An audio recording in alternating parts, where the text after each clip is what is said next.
పహల్గామ్ ఉగ్రదాడులతో పాక్ ని దెబ్బతీసే విధంగా చర్యలు చేపట్టింది భారత్. ఇదే అదునుగా చూసుకుని కొందరు సైబర్ కేటుగాళ్లు మోసాలకు పాల్పడుతున్నారు.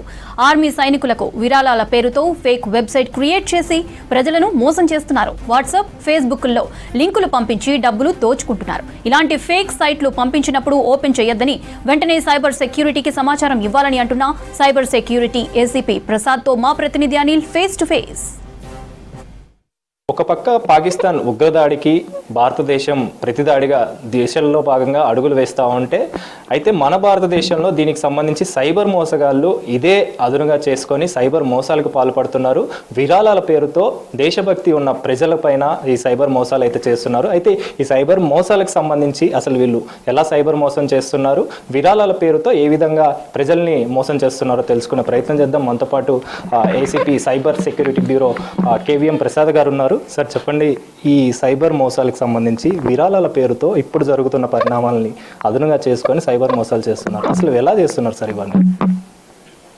అంటే ఇప్పుడు సైబర్ క్రిమినల్స్ ప్రతి ఆపర్చునిటీని కూడా ఉపయోగించుకుంటారు. ఇప్పుడు ఇది ఒక ఆపర్చునిటీ వచ్చింది. కాశ్మీర్ ఇష్యూ అనేది ఇప్పుడు ప్రజల్లో అందరికీ నానుతున్న విషయం కాబట్టి దీన్ని ఏ విధంగా ఎన్కాష్ చేసుకోవచ్చు అనేది వాళ్ళు ఎప్పుడు కూడా ఆలోచిస్తుంటారు. ఈ డొనేషన్స్ పేరు మీద ఇండియన్ ఆర్మీని స్ట్రెంథన్ చేయడానికి డొనేషన్స్ ఇవ్వండి అనే పేరు మీద చేయొచ్చు. అదొక అవకాశం ఉంది. మనకి కంప్లైంట్స్ అయితే ఎక్కువ రాలేదు, ఒకటే ఒక కంప్లైంట్ వచ్చింది. అయితే ఇవి ఎక్కువ అయ్యే అవకాశాలు ఉన్నాయి. ఎందుకంటే ప్రజలకు ఇప్పుడు ప్రస్తుత తరుణంలో మన ఆర్మీని స్ట్రెంథన్ చేయాలా, మన దేశాన్ని కొంచెం డిఫెన్స్ పరంగా స్ట్రెంథన్ చేయాలి అనే ఆలోచన ప్రతి కామన్ పౌరుడికి ఉంటుంది. దానివల్ల ఇలా ఎవరైనా డొనేషన్స్ అడిగితే కూడా ఇచ్చే ఎక్కువ పెద్ద మొత్తంలో కాకపోయినా చిన్న చిన్న అమౌంట్స్ డొనేట్ చేస్తారు. అయితే ఇప్పుడు ఏంటంటే ఈ ఫ్రాడ్స్టర్స్ ఈ సోషల్ మీడియాని ఉపయోగించుకొని ట్విట్టర్ కానీ, ఇన్స్టాగ్రామ్ కానీ, ఫేస్బుక్ కానీ ఇటువంటి సోషల్ మీడియా వేదికగా వాళ్ళు please support Indian army, strengthen our Indian army అని చెప్పి డొనేట్ అని చెప్పేసి లింకులు ఇస్తారు. ఆ లింకులు క్లిక్ చేస్తే కనుక పేమెంట్ మోడ్కి తీసిపోతాయి. మనం డొనేట్ చేస్తున్నాం అనుకొని అన్నీ ఏంటంటే ఆర్మీ వాళ్ళ ఫోటోలు అవి ఇవి పెడతారు. దీంట్లో మనం ఎప్పుడైనా సరే ప్రజలు డొనేట్ చేయాలనుకుంటే గూగుల్లో గవర్నమెంట్ వెబ్సైట్స్ సెర్చ్ చేయాలి. సెర్చ్ చేసినట్లయితే ఇప్పుడు గవర్నమెంట్ వెబ్సైట్స్ అన్నిటికీ కూడా gov.in లేదా nic.in అని ఉంటాయి.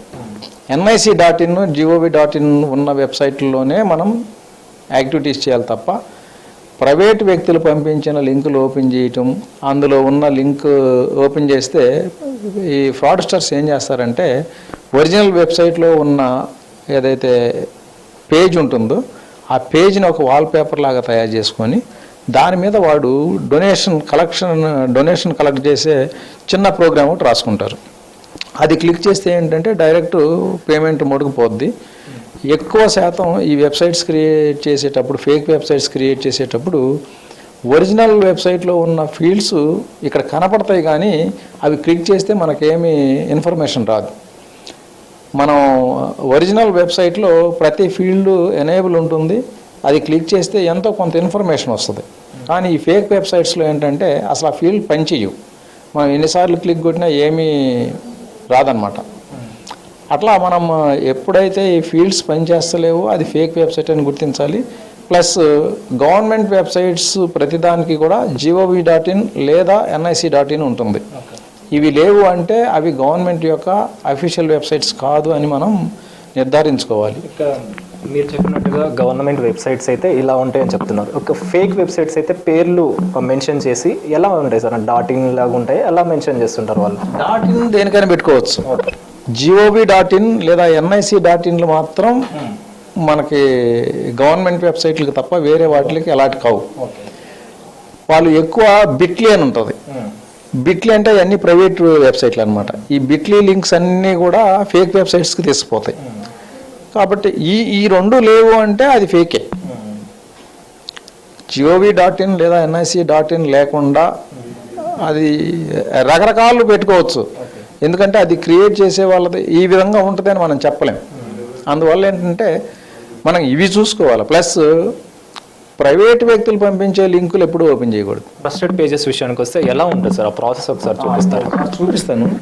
ట్రస్టెడ్ వచ్చేసేసి మనం ఇప్పుడు మినిస్ట్రీ ఆఫ్ డిఫెన్స్ MOD.gov.in ఉంది. అంటే ఈ MOD అంటే మినిస్ట్రీ ఆఫ్ డిఫెన్స్ .gov.in. ఇది మనం సెర్చ్ చేసేటప్పుడు కూడా just ministry of defence India అని కొడితే ఇది వస్తుంది, మినిస్ట్రీ ఆఫ్ డిఫెన్స్ అని. ఇక్కడ చూడండి MOD.gov.in ఉంది. కాబట్టి ఈ gov.in ఉన్నాయి మనం ఓపెన్ చేస్తే కనుక ఒరిజినల్ వెబ్సైట్ ఓపెన్ అవుతుంది. ఈ ఒరిజినల్ వెబ్సైట్ ఇలా ఉంటుంది. దీంట్లో మనం పైన చూసుకుంటే దీని URL https MOD.gov.in ఉంది. అట్లాగే ఇండియన్ ఆర్మీ కొడదాం.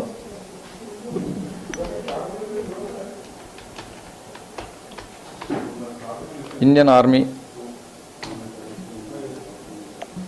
Join Indian army. ఇది చూడండి, జాయిన్ ఇండియన్ ఆర్మీ అనే దాంట్లో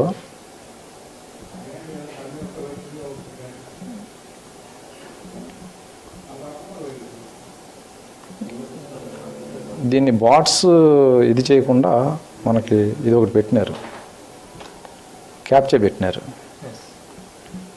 ఇప్పుడు మనకి జాయిన్ ఇండియన్ ఆర్మీ.nic.in, ఇది nic.in ఉంది అంటే ఇది ఒరిజినల్ వెబ్సైట్ అన్నమాట. ఇలా మనము చెక్ చేసుకోవాలి. గూగుల్ సెర్చ్ ద్వారా పోవాలి తప్ప వెబ్సైట్లు ఓపెన్ చేయాలంటే ప్రైవేట్ వ్యక్తుల లింకులు లేదా సోషల్ మీడియాలో యాడ్స్లో వచ్చే లింకులు ఇటువంటివి ఓపెన్ చేయకూడదు. మీకు డొనేషన్ చేయాలి అనుకుంటే మాత్రం gov.in అనే వెబ్సైట్ ద్వారానే తప్ప దేని ద్వారా కూడా మనం ఈ విరాళాలకు సంబంధించి మాత్రం మనకు అఫీషియల్గా ఎలాంటి ఇన్ఫర్మేషన్ ఉండదు. సో దీని పట్ల మీరు జాగ్రత్తగా ఉండాలని చెప్పేసి ప్రసాద్ చెప్తున్నారు. కెమెరా పర్సన్ సంజయ్తో అనిల్, V6 న్యూస్, హైదరాబాద్.